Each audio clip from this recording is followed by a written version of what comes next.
On est en direct là sur la radio Aux Lumières, donc merci à toi d'avoir accepté l'invitation de passer. C'est la première web radio non officielle du Paris Saint-Germain. Et donc, est-ce que tu peux te présenter à nos auditeurs? Ouais, déjà, avant toute chose, je voulais vraiment te remercier parce que c'est la première fois voilà, qu'on peut passer en radio. C'est vrai que ce son sur le PG m'a permis de passer une étape. Voilà, en fait, moi, je suis pas quelqu'un de quartier en général. Voilà, je suis plus quelqu'un qui habite dans un quartier normal. Voilà, je fais du rap pour raconter un peu ma vie, mon expérience. Et c'est vrai que voilà, cette chanson sur le PSG, je l'ai fait parce que voilà, c'est mon amour pour le club depuis tout jeune. Et voilà, j'avais vraiment envie de faire ce son, il me tenait vraiment à cœur. Et voilà, je vois que pour l'instant, il marche assez bien. En tout cas, vraiment, voilà, merci de l'invitation. Et ça me fait plaisir. Pas de souci, pas de souci. Vous le méritez. Donc, est-ce que vous pouvez nous dire comment ça vous est venu l'idée de faire une chanson sur le PSG? Bah, en fait, voilà, c'est vraiment mon amour pour le club. Maintenant, on sait que le PSG a pris un peu une nouvelle dimension quand même depuis 3 4 ans. Et c'est vrai qu'il n'y avait pas vraiment de chance de musique sur le PSG, sur cette nouvelle ère, en vrai. Et voilà, c'est vrai que moi, j'ai écouté une instru, j'ai vraiment été, voilà, j'ai trouvé l'inspiration très rapidement. Voilà, c'est un club que je supporte depuis tout petit, je suis un amoureux du PSG, et voilà, donc les paroles sont venues vraiment assez rapidement. Et voilà, j'ai vraiment, en fait, c'est un fan, un vrai fan du PSG qui a réalisé ce son-là, et toutes les paroles et tout, c'est vraiment, voilà, ça sort, ça montre vraiment l'amour que j'ai pour le PSG, et je suis très content vraiment de l'ampleur, on va dire, que ce son a pris, parce que honnêtement, dès que je l'ai sorti, je m'attendais vraiment maximum à 10 000. Au final, là, on est à plus de 45 000, c'est quand même assez énorme pour l'instant. Vraiment, merci à tous les auditeurs qui ont écouté, à tout le monde, et vraiment, ça fait plaisir. Et est-ce que c'est votre première chanson sur le PSG? C'est votre première chanson dans le tout, quoi? Non, en fait, c'est vrai que j'ai déjà fait 3 4 sons, mais bon, pas vraiment très bien enregistrés. C'est vrai que en janvier, j'ai fait un petit buzz aussi parce que j'ai fait un freestyle à propos de Charlie Hebdo, à propos de ce qui s'était passé. J'avais fait environ 25 000 vues sur Facebook. Et voilà, c'est vrai que après, ce son sur le PSG m'a vraiment fait décoller, je pense. Ça m'a fait prendre voilà, ça m'a fait franchir un peu une certaine étape. Et voilà, c'est vrai que je suis vraiment très content et très surpris dans le bon sens de toutes les retombées que ce son il a eu. Et donc là, en ce moment, il y a plus de 45 000 vues sur YouTube en quelques mois. Ouais, Et est-ce que vous voyez concurrencer Lorca ou un chanteur qui chante sur le PSG? Mon but, c'est vraiment pas de concurrencer qui que ce soit. On va dire que moi, voilà, je pense que je respecte tous ceux qui ont fait des chansons sur le PSG, ben, notamment celle de Lorca, honnêtement, je l'aime beaucoup. Donc voilà, moi, pour moi, il n'y a pas de concurrence. Tous ceux qui font de la musique sur le PSG sont des supporters, avant tout unis. Et ils sont tous là pour une même chose, c'est pour vraiment supporter le Paris Saint-Germain. Et on est tous là dans cet objectif. Donc je pense pas vraiment qu'il y ait lieu de parler de concurrence à ce niveau-là. Et en parlant du Paris Saint-Germain, qu'est-ce que tu en penses de l'équipe actuelle du PSG? Ah bah honnêtement, il n'y a rien à dire. Je pense que quand on voit vraiment l'équipe qu'on avait et les saisons un peu difficiles qu'on a vécues auparavant, je pense qu'aujourd'hui on a vraiment une équipe très compétitive, une très bonne équipe et ça fait vraiment plaisir. On pouvait pas rêver mieux. Aujourd'hui, quand on voit certaines personnes qui disent ouais, mais maintenant, qui critiquent encore le PSG à l'heure actuelle, il faudrait quand même se rappeler du passé du Paris Saint-Germain et de voir vraiment d'où on est parti. Et voilà, aujourd'hui on a vraiment une très belle équipe, on peut que être fiers de ça et on espère qu'elle va encore s'agrandir d'ici le prochain mercato. Et quel est ton joueur préféré dans cette équipe? Moi honnêtement, mon petit chouchou, si on peut dire, ça a toujours été Javier Pastore. Voilà, c'est vrai que c'est un joueur que j'ai toujours défendu, j'ai toujours adoré depuis qu'il est là, même s'il a eu des phases un peu difficiles. Voilà, je pense que cette saison, il a prouvé à tout le monde vraiment sa valeur. Voilà, il a été prolongé il y a pas longtemps et je pense vraiment qu'on peut dire que voilà, moi pour moi ce joueur c'est un futur très bon joueur en tout cas. Et j'ai toujours aimé ce joueur, l'attitude qu'il a, la manière, son style de jeu, voilà, enfin tout, j'aime beaucoup. Et là, est-ce qu'on peut s'attendre à te voir faire une chanson en duo avec un autre chanteur ou pourquoi vraiment? Bah après ouais, si tu veux, la prochaine échéance, c'est le clip le clip qui devrait arriver début septembre, début octobre. Le tournage devrait se faire mi-juillet. Donc voilà, on va vraiment essayer de faire un beau clip pour vraiment rendre hommage à au club qu'on supporte depuis tout petit. Et voilà, on va vraiment essayer de faire en sorte d'avoir un bon clip sur le PSG vraiment pour représenter cette équipe au maximum pour la saison prochaine. Et après, là, est-ce qu'il y a une nouvelle chanson en préparation Oui, il y a des nouveaux projets aussi qui vont arriver. Mais là, on a vu d'ici le mois prochain, enfin, pour tous ceux qui sont abonnés à ma chaîne YouTube MIK officielle, ils pourront être au courant de tout ce qui va se passer dans les semaines à venir. Et est-ce que tu peux nous dire quelques trucs sur ta nouvelle chanson ou tu préfères garder ça une surprise? Non, j'ai plusieurs chansons. C'est vrai que j'ai une chanson qui va s'appeler Champion un peu aussi. Pas vraiment en référence avec le foot, mais voilà, voilà, une petite musique qui s'appelle Champion. On va essayer, après, c'est un peu vague. Il y a cette musique-là, voilà, si je peux t'en dire un peu plus. Et après, il y a d'autres musiques aussi. Je travaille sur beaucoup de musique. J'aimerais bien en sortir pas mal pour rebondir derrière le PSG. Donc ça se voit que tu aimes beaucoup la musique. Quelle est ton idole dans le monde de la musique, dans le monde du son? Au niveau du rap, on va dire? Ouais. Ouais, au niveau du rap, honnêtement, moi, après, je vais parler niveau talent. Pour moi, ceux qui ont énormément de talent, et ceux vraiment que j'écoutais depuis le début et que j'ai vu même leur évolution, c'était la section d'assaut. Je trouve que pour moi, c'est eux qui ont le plus de talent. Aujourd'hui, on voit que même s'ils font des sons qui sont un peu, voilà, Maître Gims, Black M, des sons un peu commerciaux, je pense que c'est eux qui ont vraiment tout compris. Et aujourd'hui, je pense que c'est eux qui dominent à un certain niveau parce qu'ils savent tout faire, ils savent chanter, ils savent rapper, ils ont leur preuve dans le rap. Maintenant, ils sont en train de faire leur preuve au niveau de la musique. Donc, je pense, voilà, qu'ils ont tout compris. Après, c'est vrai que moi, honnêtement, j'aime tous les rappeurs français, j'écoute que ça. Donc, voilà, je pourrais en citer plein. Hein. Et que ce soit ceux de Marseille, Alonso, Jules, Soprano, ou que ce soit même à Paris avec un peu de monde. Hein.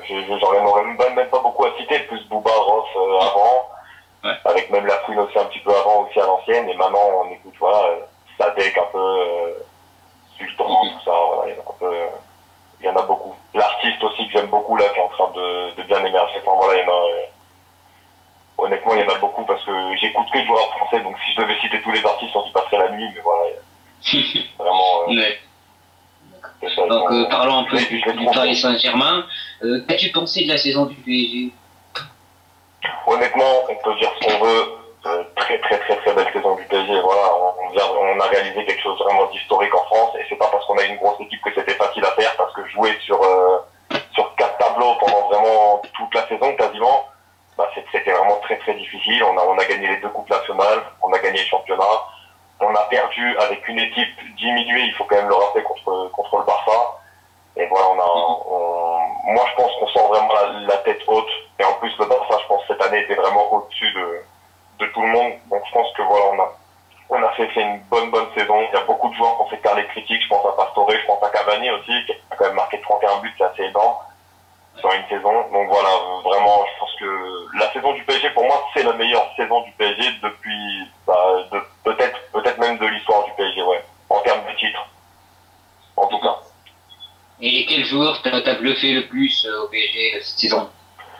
Je pense que depuis 3 saisons, celui qui nous bluffe le plus à tous, je pense que c'est Marco Verratti. Hein. On va pas se mentir, c'est un joueur qui est venu de Pescara. Personne ne connaissait sa valeur. C'est Leonardo qui l'a fait venir. Et honnêtement, on a vu tout le talent aujourd'hui, c'est un génie. Enfin, tous les grands clubs veulent se l'arracher. Voilà, on tient vraiment une perle rare au PSG avec ce joueur, je pense. Et il le montre de saison en saison. Selon toi, qui a été l'homme de la saison au PSG cette année? Selon moi, qui j'élirais meilleur joueur de la saison? Ouais, c'est ça. Je pense que je vais rester sur Marco Verratti. Hein. Voilà, pour moi, cette saison surtout aussi, voilà, il a vraiment montré, parce qu'à chaque fois, même qu'on avait des difficultés contre des grands clubs, je pense notamment au Barça, et même contre Chelsea, il a vraiment montré toute l'étendue de son talent. C'était vraiment le seul joueur qu'on sentait vraiment capable de pouvoir évoluer dans l'équipe adverse, en tout cas concernant le Barça. Voilà, moi je pense qu'il n'y a rien à dire sur ce joueur. Il a fait une saison exceptionnelle et bravo lui, et qui continue encore à nous faire rêver comme ça. Et à ton avis, qui pourrait être la recrue idéale du Paris Saint-Germain lors de ce mercato moi, pour moi, c'est tout simple, c'est Di Maria. Hein. On a besoin de quelqu'un à gauche. Et je pense que voilà, Di Maria, c'est quand même un joueur exceptionnel. Je pense qu'avec Di Maria dans nos rangs, ça pourrait faire très très mal pour la saison prochaine. Ces derniers jours, il y a la rumeur du Lorientais Raphaël Guerreiro. Je ne sais pas si vous en avez entendu parler. J'en ai entendu parler. Donc oui, par exemple, ouais, donc il y a depuis maintenant 2 jours, tout le monde parle de Raphaël Guerreiro, le défenseur de Lorient. Ils disent qu'il va peut-être signer le Paris Saint-Germain. Et certains disent qu'à cause du fair play financier, le PSG va faire venir des joueurs de bas de gamme, quoi. Est-ce que tu penses que le fair play financier peut faire mal au PSG? Mais oui, le fair play financier fait mal au PSG parce qu'il autorise seulement à dépenser plus de 60 millions. Sauf que maintenant, apparemment, il y a eu ça a été allégé et apparemment maintenant ça serait passé à 80 millions. Et honnêtement, je pense que le PSG, en plus, Laurent Blanc a dit il y a pas longtemps, on va prendre 4 joueurs, on va se séparer de 4 joueurs. Donc honnêtement, je pense pas que, pour moi, la piste Raphaël Guerreiro, c'est une rumeur. Voilà, pour moi, c'est une rumeur. Comme pour l'instant, on entend avec Di Maria, ou même avec Cristiano Ronaldo. Enfin voilà, on va en entendre des choses sur le PSG. La seule chose qu'on peut tous voir à la fin, c'est la vraie signature. On verra qui signera. Honnêtement, je pense pas qu'on ait forcément besoin d'un défenseur. En priorité, peut-être un de plus, parce que c'est vrai qu'on a que Marquinhos en remplaçant de défenseur central. Mais bon, voilà, je pense honnêtement que la priorité des dirigeants à l'heure actuelle, ça reste vraiment un milieu gauche avec Di Maria. Après, voilà, je pense on verra de toute façon, tant que rien n'est fait, on peut rien affirmer. Des rumeurs, il y en a toujours sur tous les grands clubs. C'est normal qu'il y en ait sur Paris Saint-Germain. Bien sûr. Et donc, dernièrement, ce dimanche, dans le club du dimanche, Laurent Blanc avait dit qu'il y aurait des départs lors de ce mercato. Qui voyez-vous partir du PSG cet été? Honnêtement, je vais dire, pour moi, je pense que Van der Wiel se sent pas vraiment à l'aise. En plus, il y a Aurier qui est en train de monter en puissance. Je pense que Van der Wiel serait sur le départ. Pour moi, Lavezzi va partir aussi.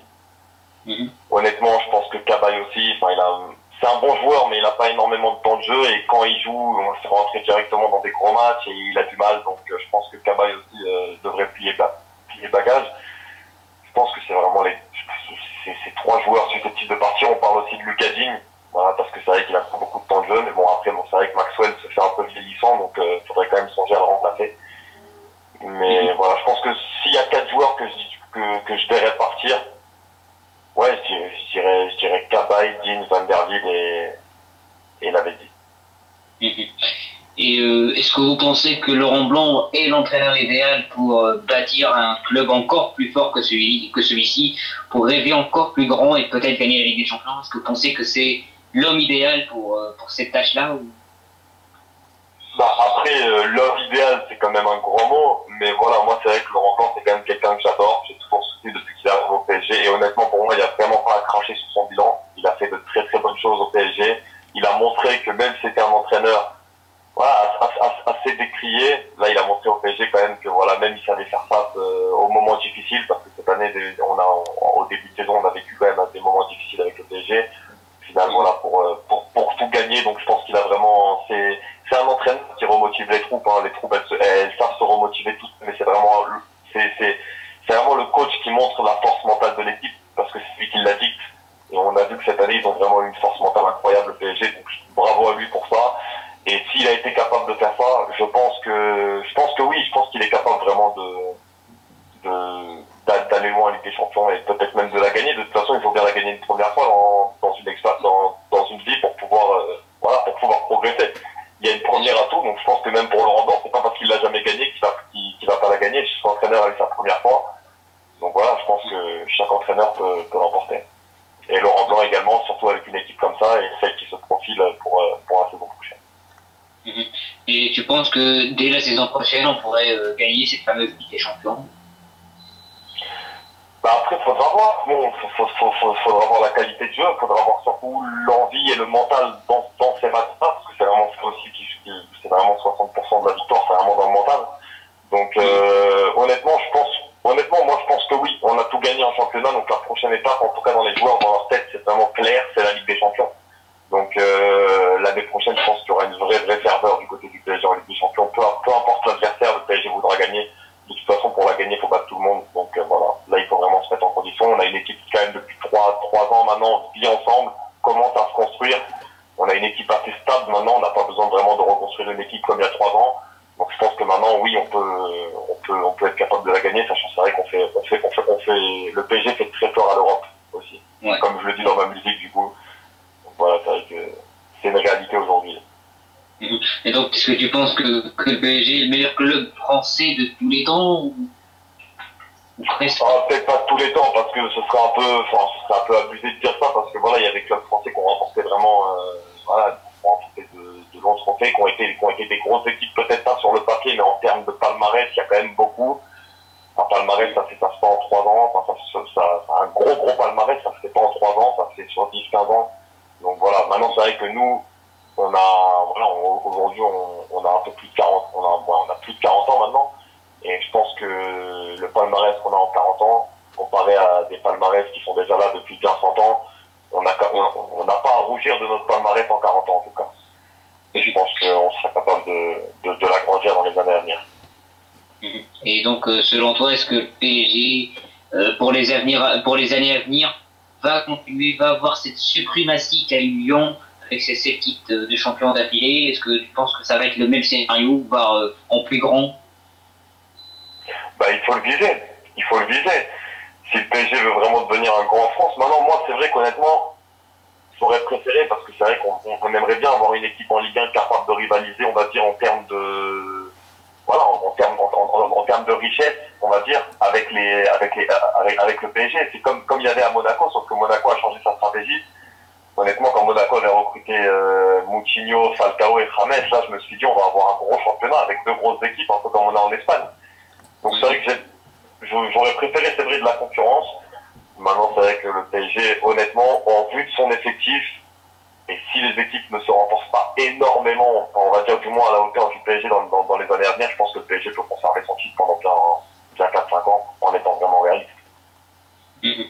Donc revenons à ta chanson, aujourd'hui quand on lit les commentaires, on voit que du positif, hein, c'est vraiment énorme, continue, c'est une tuerie, ça me donne des frissons, vraiment les commentaires sont énormes, ouf, j'ai tellement aimé, bref, vraiment ta musique a fait un carton et elle continue de monter de jour en jour et c'est ça qui est énorme.